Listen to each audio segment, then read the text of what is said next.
네, 청취자 여러분 안녕하십니까? 황 목사의 비밀 해제입니다. 오늘도 제 옆에 우리 황순기 목사님 나와 계셨습니다. 안녕하세요. 안녕하십니까? 네, 목사님. 한국은 지금 추석입니다. 예. 네, 우리 지금 명절이라서 이제 가족분들이 이제 모여서 이제 좋은 시간 보내고 계실 텐데요. 예.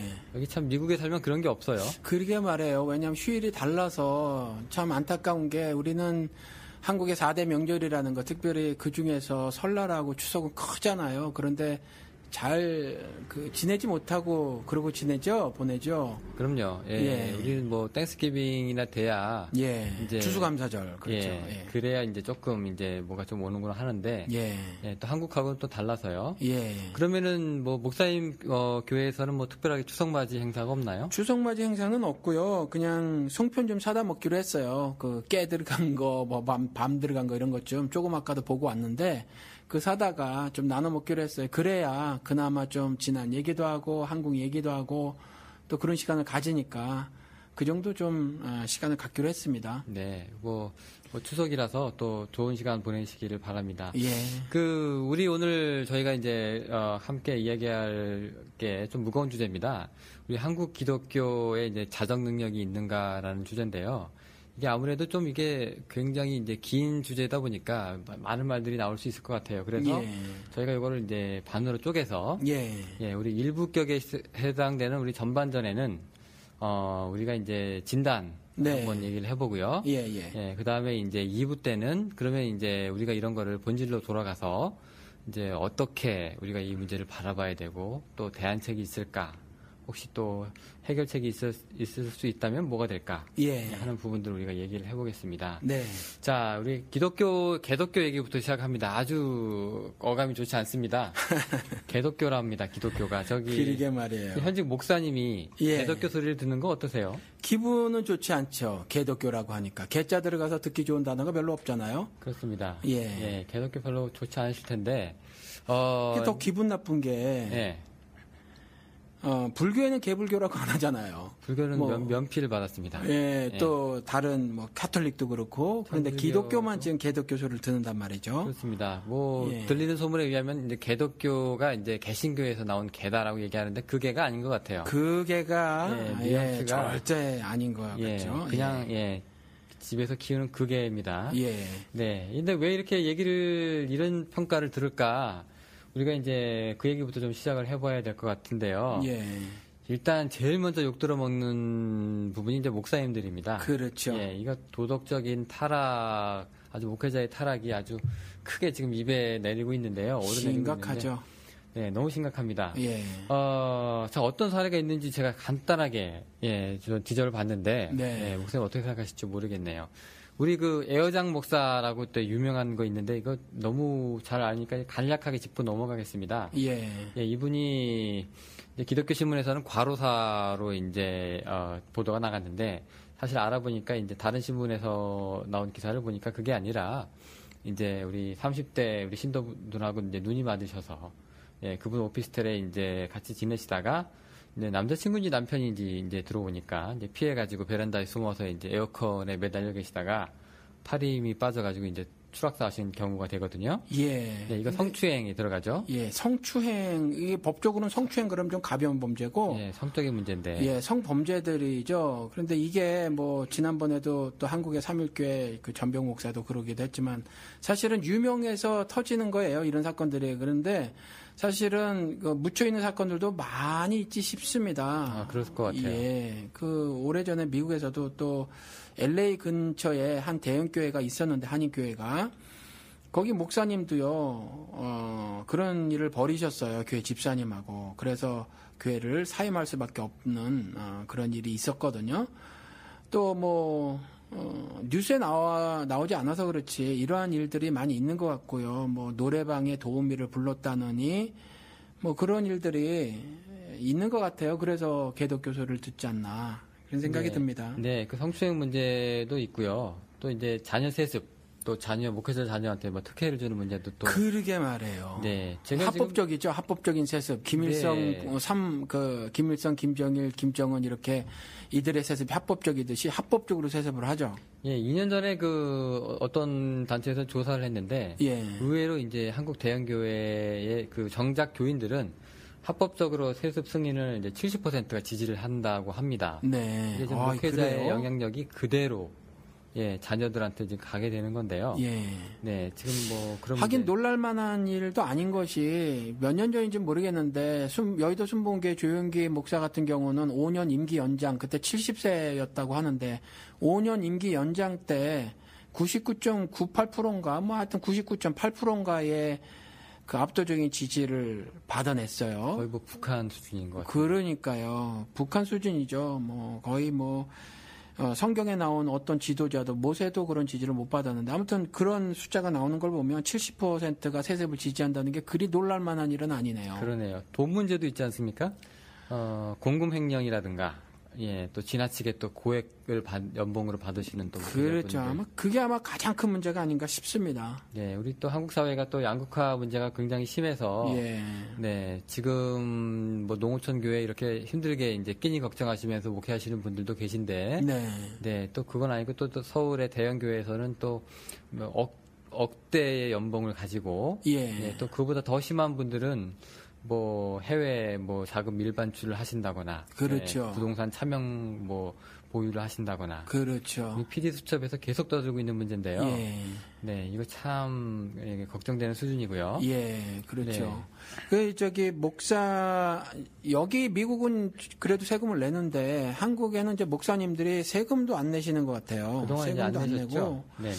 그리고 또 하나는 그 목사님들이 월급 이외에 다른 명목으로 사실 실제 수령해 가는 돈들이 크단 말이죠. 여러 가지 무슨 저는 명목도 모르겠어요. 그런 돈을 받아보질 못해요. 제가 옛날에 그 기억하기로는 일단 목회 활동비로 이제 주어지는데 그리고 도소구입비, 차량 유지비, 기름값 하시라고, 또 주택 구입비 및 유지비, 융자금. 제 후배도 지금 이제 목회자, 이제 부목사로 이제 인터뷰에서 이제 큰 교회를 갔는데, 이제 유학 마치고 갔는데 지금 당장 이제 돈을 먹고 살 때가 있어야 되잖아요. 교회에서 4천만 원인가 일단 먼저 집을 얻으라고. 월급은 아니고요. 집을 얻으라고. 원도 이제 나중에 뭐 반납해야 되는 거겠지만, 그렇게 이제 지원을 하고요.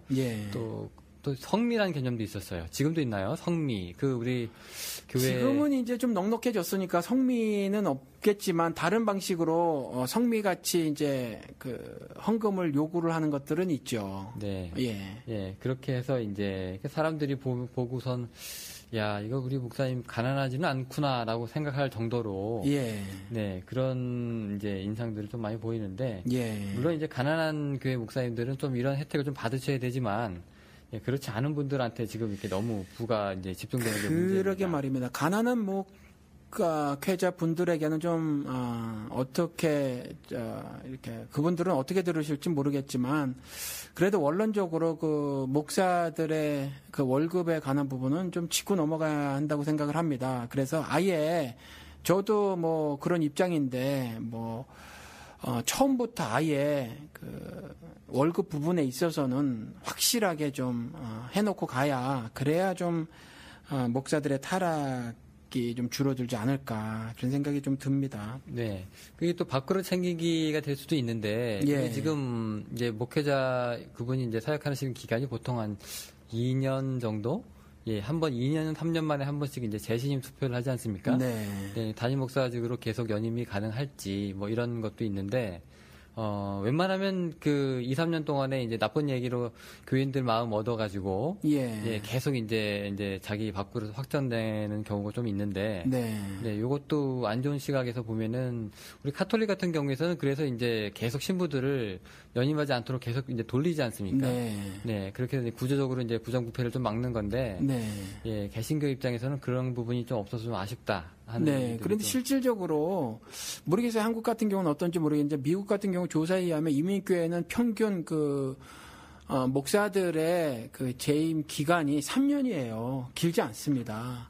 3년 이후에 연임은 돼요?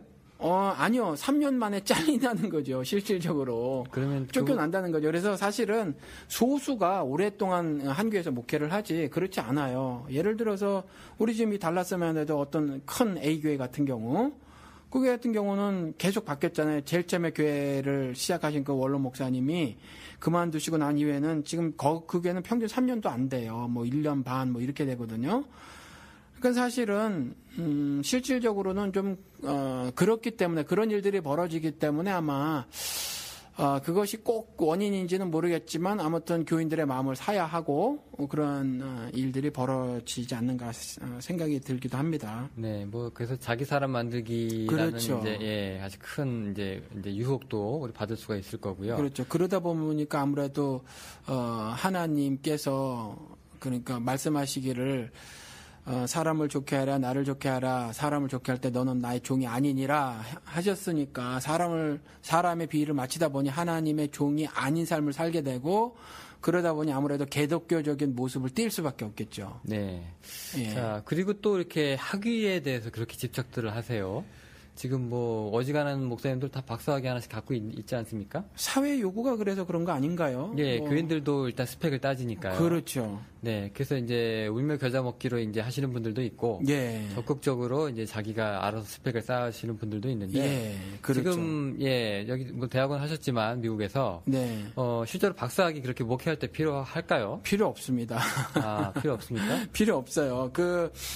신학 박사학위도 여러 개인데 신학 박사학위만 빼고 그것을 하게 되면 정말 목회를 위해서라면 신학 박사학위를 가지고 신학교에서 가르치시는 분들 있죠. 근데 신학 박사학위를 가지고 목회하시는 분들이 있는데 그러면 아무래도 성경을 가르치는 데는 조금 더 풍성할 수 있죠. 그런데 목회라는 것이 성경 가르치는 것만 있는 것은 아니니까 일반적으로는 사실 지금 현재는 글이 필요하다고 생각이 되어지지를 않아요. 네. 예. 그렇게 해서 심지어는 이제 그렇게 박사학위를 얻으신 분이 이제 강대상에 이제 박사학위 가운을 입고 예. 설교하시는 경우 이렇게 좌우 소매 이제 3줄짜리 그렇죠. 예, 상병 가운이라고 하는데 예. 그거 이제 달려 있으신 그 목사님들도 있습니다. 아, 참 안타깝게 한데요. 또 이제 목회자들의 문제만은 또 아닌 것 같아요. 예. 그러니까 또 이 교회 차원에서도 예.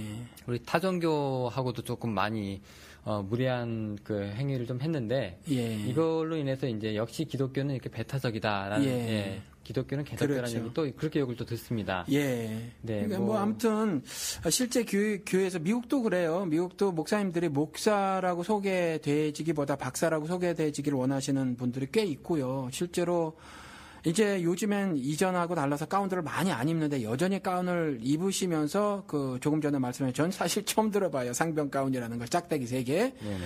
그 입고 이제 설교하시는 분들이 실제로 많이 계시고 그래요. 네. 사실은 이런 부분들도 기독교라는 말을 듣는 것에 좀 큰 그렇습니다. 예. 이게 정식으로 영향을 미친다고 생각을 하고. 네, 이게 정식으로 이제 열심히 공부하셔가지고 이제 학업에 뜻이 있으신 분들을 폄하하는 건 아니고요. 예. 네, 그렇게 열심히 하시는 분들은 이게 그렇게 이제 자기 이제 부르심 따라서 이제 공부를 하시면 되는데, 네. 이제 그렇지 못한 사례가 있어서 이제 문제가 된다는 얘기죠. 그리고 우리 또 집단적으로 좀 이제 교회가 예. 아무래도 이제 개교회주의다 보니까 이 개신교는 조금 교회가 좀 사치스럽거나 이제 경쟁 구도로 좀 가는 경우들이 좀 있습니다. 그렇죠. 조금 전에 타종교에 대한 무례를 이렇게 말씀하셨는데 이것도 다 집단적 이기심의 발로가 아닌가 싶어요. 크게 이제 기독교 우월주의라든가 뭐 이런 것들 때문에 타종교에 가서 그렇게 무례한 모습들을 뭐 구체적으로 일일이 언급을 하지 않아도 뭐 가서 말뚝박기라든가 뭐 불상 목 날리기, 단군상 불상 목 날리기. 그렇죠. 실질적으로 단군상 이렇게 부셔버리는 경우도 있었죠. 그렇습니다. 이게 기독교 신앙하고 무슨 관계가 있는지 모르겠어요. 도무지 뭐 부산에서 그거 한번 있었잖아요. 그거 아시나요? 크게 기도회에 있었던 거. 아, 거기 기도 집회 때. 그렇죠. 이명박 씨가 서울시장 했었을 때 뭐 네. 축전 같은 거 영상 축전 보내고 했었던 거 예, 기억나십니까? 봉헌한다고 했었죠. 아니 그때는 이제 봉헌이 아니라 서울시 봉헌 말고 서울시장 있었을 때 그때 부산에서 젊은 청년들이 집회를 했는데 그때 무슨 뭐 온갖 절들이란 절 이름 한국의 유명한 절들 있잖아요. 그 유물로 되어져 있는 거 유물이 아니라 뭐죠? 보물로 되어져 있는 그 절들 건물들 불살라버리라고. 네. 그거다 불살라버리라는 그 기도회를 열었는데 뭐 교회가 불살르면 기독교가 사라집니까? 그런 거 아닌 것처럼 절이 불살라진다고 불교가 사라져요. 그리고 불교의 절 불사르는 것이 기독교 신앙이냐 말이죠. 그리고 그것이 하나님의 뜻인가 하는 거예요. 물이 바다에 넘친같이 하나님의 복음, 은혜, 사랑이 널리 퍼지는 거. 그게 기독교 신앙이죠. 왜 절을 불사르는 것을 하나님을 신앙하는 것을 알고 있는지 모르겠어요. 그렇습니다. 그러니까 네. 그런 오해들이 빚은 어떤 행동들 때문에 욕을 좀 많이 욕을 먹는 거죠. 네, 아니 그리고 요즘에는 그 한국에서 이게 노방전도가 네, 이거 아주 이제 커다란 이제 그 공예 소음 공예라고 지금 이제 평가를 받고 있는데 그렇죠. 이게 뭐 예수 천당 불신 지옥이라고 아주 크게 떠들고 다닌다 그러죠. 요즘도 지하철에서도 아주 기분 나쁘게 이제 접근을 해서 네, 그런 경우도 있고요. 이거 목사님 입장에서 이게 전도하는 거 좋은 거 같은데 어떻게 보세요? 전도는 신자들에게 지상 명제죠. 반드시 전도는 하고 살아야 합니다. 그런데 그렇게 해서 전도는 뭡니까? 주의 도를 전하는 게 전도잖아요. 예수 그리스도의 도를 전하는 게 전도인데 예수 천당 불신 지옥이라는 소음을 만들어내면 듣는 사람들이 주의 도를 깨닫게 됐습니까? 그건 말이 안 되는 거예요. 그러니까 이전에 갑자기 목사님 성함이 생각이 안 나는데 그 목사님이 그렇게 했다고 하셔서 그게 지금까지 내려와서 그렇게 하는데 미국에서도 한번 그런 일이 있었어요. 제가 LA 있었을 때인데 LA에서 뭐 작은 교회가 그 목사님하고 되게 충만하셨던 분이에요. 뭐에 충만한지 모르지만 아무튼 충만하셨어요. 충만하셔서 길거리에 확성기 들고 막 자켓에다 조끼에다 막 예수천당 불신 쪽 이거 써가지고 그렇게 하다가 경찰한테 티켓을 줬단 말이죠. 그러니까 이런 일들은 주의 도를 전하는 거하고 전혀 무관해요. 근데 이런 일을 지속적으로 벌이고 있다라는 거죠. 네, 아주 이런 일들이 한 번씩 벌어질 때마다 국내 그 네티즌들의 그 안티 기독 지수가 굉장히 올라갑니다. 그렇죠. 참 얼마 전에 헐리우드에서도 가보면 한인타운 북쪽으로 LA 한인타운 북쪽으로 좀 가면 헐리우드 블루바르드라는 데가 있거든요. 헐리우드 거리. 거기에 또 크게 그 배너 같은 거, 배너 뭐라 그랬죠? 이렇게 피켓 같은 거 크게 만들어가지고 예수천당 불신 쪽 한국 사람들의 길거리 행진한 적이 있었거든요. 그게 최근까지예요. 그게 1, 2년 전 얘기거든요. 네. 이러한 일들이 제가 듣기로는 그렇게 해서 이제 간혹 이제 외국인들도 같이 합세하는데 다 돈 주고 고용했던 사람들이라는 그 소문도 있어요.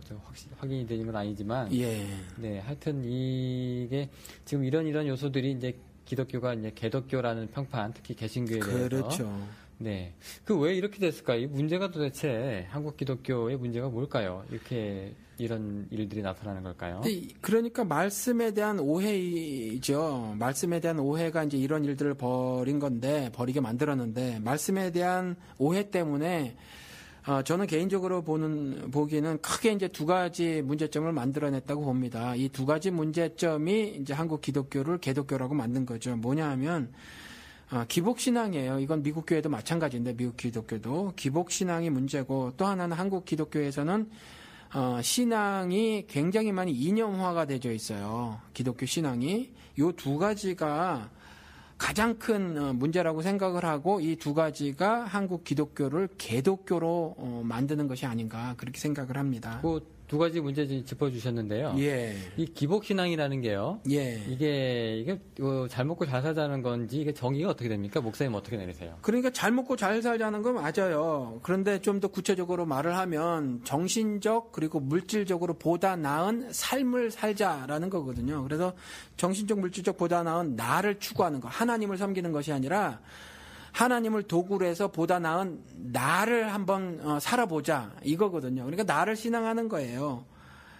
이게 기복신앙입니다. 그러면 이제 축복을 바라고 우리 기도할 때 무엇을 주시옵소서라는 그런 얘기들을 많이 하는데 교회 입장에서는 이제 큰 성전 짓고 더 많은 사람 채우고 개인적으로는 아들 딸 대학 들어가고 이런 문제 그렇죠. 남편 승진하고 하는 거 좋은 직장 잡고 여기 또 다른 글을 보니까 여기 휴스턴에 있는 우리 긍정 얘기하시는 그 목사님.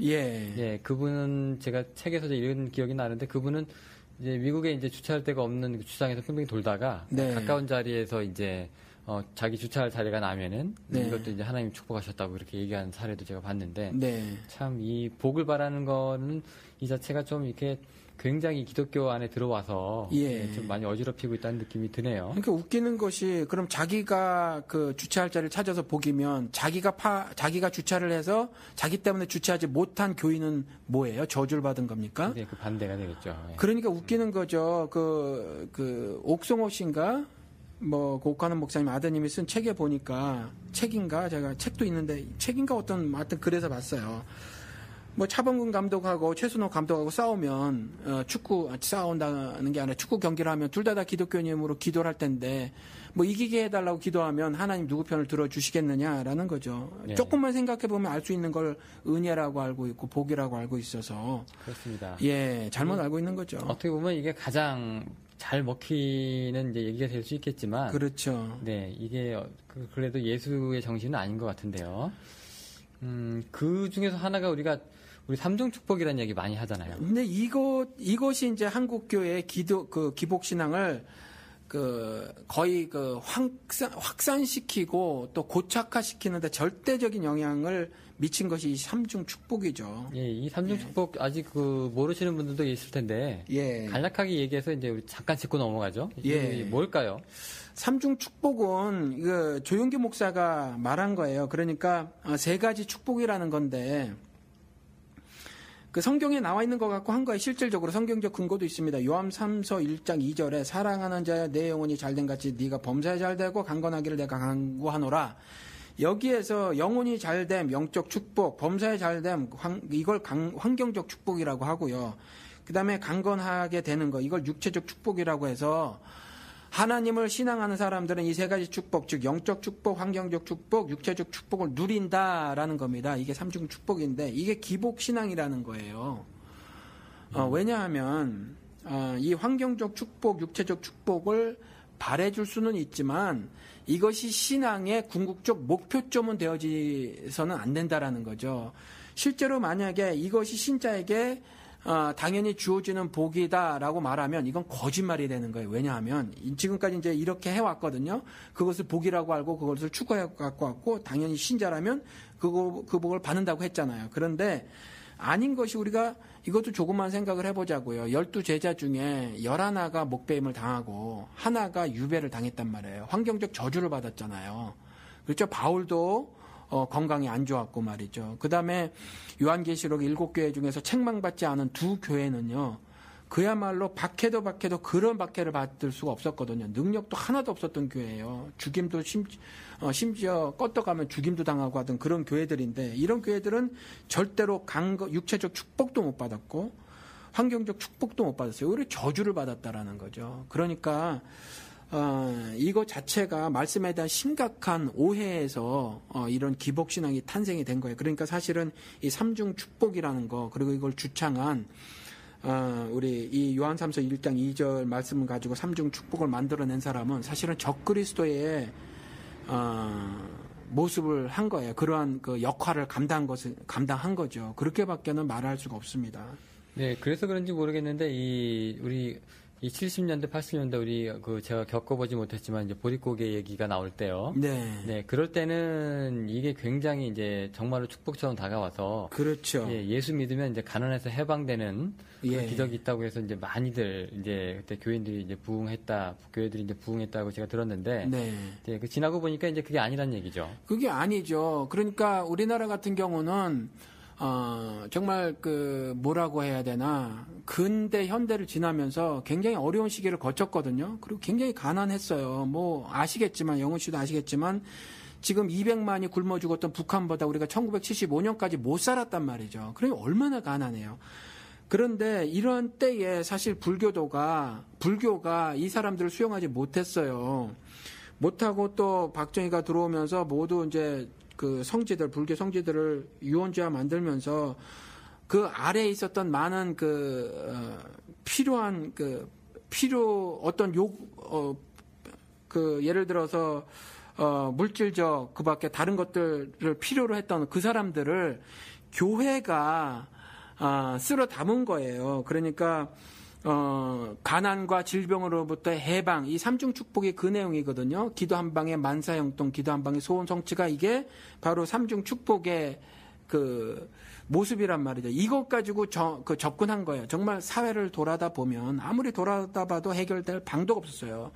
저 어렸을 적에만 해도 남자들이 직업이 없었거든요. 그래서 복개천 공사에 한번 나가서 뭐 얼마라도 받아 갖고 와서 밀가루라도 사서 수제비라도 만들어 먹고 뭐 그러면 참 행복했고 그런 시절이었는데 이럴 때 하나님이 해주신다고 하니까 그렇죠. 이럴 때 기도하면 하나님께서 질병도 낫게 해주시고 기도하면 먹을 것도 제공해 주신다고 하니까 이게 기복신앙이 이렇게 기독교계를 점령해 버리게 되었다라는 생각이 듭니다. 네. 예. 그리고 또 하나 아까 지적해 주신 게 이제 한국 교회의 이제 이념화입니다. 예. 그게 이념화라는 게 이제 지금 너무 우파 지향적인 뭐 그런 현상을 말씀하시는 거죠? 예, 그렇기도 하고 좀 더 포괄적으로는 예를 들어서 자본주의라는 제도가 있잖아요. 자본주의 제도에서 어떤 여러 가지 이념 철학 같은 것들이 있단 말이죠. 이것들까지 다 포함해서 이념화가 진행되었다고 하는 건 이제 가장 크게는 반공 이데올로기를 말하는 거긴 하지만 이 자본주의 시각으로 어떤 그 공리적 마인드가 있다는 거죠. 최대 다수의 뭐 최대 행복 이걸 노린다는 거죠. 그래서 사실은 소수의 희생을 바라보지 않아요. 그래서 용산 참사 같은 경우 벌어졌는데 지금 주차장 만들었어요. 5명이 희생되고 아들은 감옥 가 있는데 5년형을 받아서. 그런데 여기에 기독교인들이 지지하는 일이 벌어진다라는 거죠. 그러면 도대체 어떤 생각, 어떤 이념이 저렇게 사람을 죽여도 가한가라는 거죠. 이제 공리적 마인드거든요. 이것도 이념이고 또 반공 이데올로기도 동일하다는 거죠. 사람은 어떠한 이념 가지고도 함부로 대해서는 안 돼요. 왜냐하면 사람 안에는 하나님께서 자신의 형상과 모습을 담아놨기 때문에 절대로 사람을 함부로 해서는 안 됩니다. 심지어 하나님의 말씀을 가지고도 사람을 함부로 하면 안 되는 거거든요. 그런데 하나님의 말씀도 아니고 세상에 그런 이념들 가지고 사람을 함부로 하는 거 그런 일들이 지금 기독교계 내에서 보인다라는 겁니다. 네, 우리 그 반공에 대해서는 우리 지난번에 예. 저희 에피소드 중에서 이제 기독교인의 정치 참여 어떻게 봐야 되는 한 그런 부분이 있었죠. 네. 네, 그 혹시 못 들어본 청취자분들이 있으시면 그 부분 들어보시면 이게 얘기가 좀 될 텐데. 네. 예, 이게 또 너무 지나치게 거의 다 반공이라면 껌뻑 죽는 분위기가 교회 내에서도 있어서요. 그렇죠. 네, 이게 완전히 어떻게 보면은 뭐 좌파 죽이기에 이제 뭐 다름없는 뭐 그 정도의 설교들을 하시고. 네. 네, 또 교인들은 거기에 이제 무비판적으로 이제 아멘들을 하시고 그러니까. 그렇죠. 네, 이게 굉장히 기독교가 이제 정치적으로 이입지도 하나 되니까. 예. 네, 이게 큰 사회적 문제가 좀 될 수가 있고요. 예. 또 이렇게 하다 보니까 이제 진보적인 성향을 갖고 있는 수많은 젊은 분들이 예, 그런 분들을 기독교가 이제 껴안지를 못하고 있는 것 같아요. 제가 볼 때. 예. 이 사람들이 놀 데가 없거든요. 예, 기독교라는 데 테두리 속에서 교회 가면은 이제 우파 얘기하고 반공 얘기를 하니까 예. 이분들이 이제 과연 예수 안에서 이 사람들이 이제 정말로 사람의 가치를 논해야 될 텐데 그런 부분은 좀 힘들지 않을까. 저도 목사님 얘기를 들어보니까 반공 이데올로기가 정말로 개덕교 소리를 들을 수 있을 만큼 큰 영향력을 발휘하는 것 같습니다. 네. 그 부분에 있어서 한마디 좀 추가를 하면 사실은 먼저는 이러한 이념화는요 절대로 신앙을 바탕으로 한 것은 아니라는 거죠. 왜냐하면 성경엔 그것이 없어요. 그리고 또 하나 이런 그 반공 이데올로기 이런 것들 있지 않습니까? 여기에 뭔가 이중잣대가 있어 보인다라는 거죠. 예를 들어서 연예인들을 놓고 보면 뭐 서른도라든가 이덕화 뭐 이런 사람들 있잖아요. 뭐 이런 사람들은 대놓고 어느 한쪽 편에서도 아무도 말을 하지 않는데 그렇지 않고 그냥 정말 어떤 그런 정치적 행동을 하지 않아도 김재동이라든가 윤도현, 김유아 이런 연예인들은 아주 빨갱이로 몰아붙이거든요. 그러니까 똑같은 행동을 해도 이와 같이 다른 두 잣대가 있는데 이것이 기독교인들도 이와 같이 두 가지 다른 잣대를 가지고 이것이 흡사 신앙인 줄 알고 착각을 하고 살아가는 일들이 있다는 거죠. 그런데 이러한 일들이 한국 기독교를 믿지 않는 사람들로 하여금 개독교란 소리를 듣게 만든다라는 생각이 듭니다. 네, 저희 지금 기독교 문제 이제 무엇인지 이제 기복신앙하고 그다음에 이념화 이 두 가지 지금 저희가 짚고 있습니다. 네, 지금 이제 저희가 이제 진단 부분에서 이제 저희가 이제 이 정도로 이제 마감을 하고 그다음에 저희가 이제 다음 부에서는 이제 어떻게 우리가 이제 본질을 건드려서 이제 기독교가 다시 이제 그런 면에서 이제 멍에를 좀 벗고 다시 이제 살아날 수 있을까 하는 그런 얘기를 좀 해볼 텐데요. 이게 근데 우리가 이제 추락하는 건 날개가 있다고 하는데 한국 기독교 지금 날개가 좀 없어 보여요, 저는. 예, 우리가 지금 사실 두 개로 나누기로 한 건 시간 때문에 그랬잖아요. 이전에 우리가 50 몇 분, 40 몇 분 해가지고. 네, 길었습니다. 사실은 내용도 그렇지만 우리가 시간을 좀 줄여보자 해서 두 개로 나눴는데, 사실은 좀, 부족한 점이 있죠. 부족한 점이 있고 좀 더 분석을 해보고 또 더 대화를 나눠보고 하면 더 좋겠지만, 이대로 그냥 마치기로 하고요. 추락을 얼마나 더 해야 할지 모르겠습니다. 정말 지금 말씀하신 대로 추락하는 것은 날개가 있다고 하는데 날개가 없어 보이지 않고 기독교는 그래서 얼마나 더 추락을 해야 될지 모르겠고 그렇지만 그대로 있을 수는 없잖아요. 그래서 한번 우리가 한번 정말 개독교가 아닌 기독교로 다시 살아날 수 있을까? 이렇게 욕먹지 않는 조금 더 나아가서 하나님의 영광을 정말 드러내는 기독교의 모습으로 다시 회복할 수 있을까? 이 부분에 대해서 한번 고민을 하고 이야기를 나눠보는 시간이 되었으면 좋겠어요. 다음에는. 네, 그렇습니다. 이제 저희 다음 부분에 이제 대안으로 이제 짚고 거기에 대해서 이제 고민을 좀 같이 하는 시간 갖도록 하겠습니다. 오늘 이제 진단은 여기까지입니다. 목사님 감사합니다. 감사합니다.